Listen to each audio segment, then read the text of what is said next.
గుమగుమలాడే తోటకూర tomato curry ఎలా చేసుకోవాలో చూద్దాం. దీనికోసం ఒక పెద్ద సైజు ఉల్లిపాయ, 4 పచ్చిమిర్చి బాగా సన్నగా కట్ చేసుకొని ఆయిల్లో ఫ్రై చేసుకోవాలి.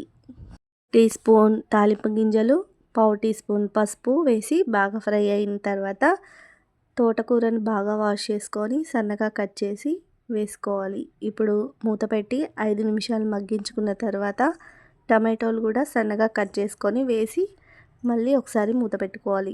జీలకర్ర, వెల్లుల్లిపాయలు 4 రెబ్బలు వేసి రోట్లో బాగా దంచుకొని ఆ కర్రీలో వేయాలి. ఇప్పుడు రుచికి సరిపడా సాల్ట్ కూడా వేసుకొని ఒక 5 నిమిషాలు మూత పెట్టి మగ్గించుకోవాలి. అంతే, ఎంతో టేస్టీ అయిన తోటకూర టమాటో కర్రీ రెడీ.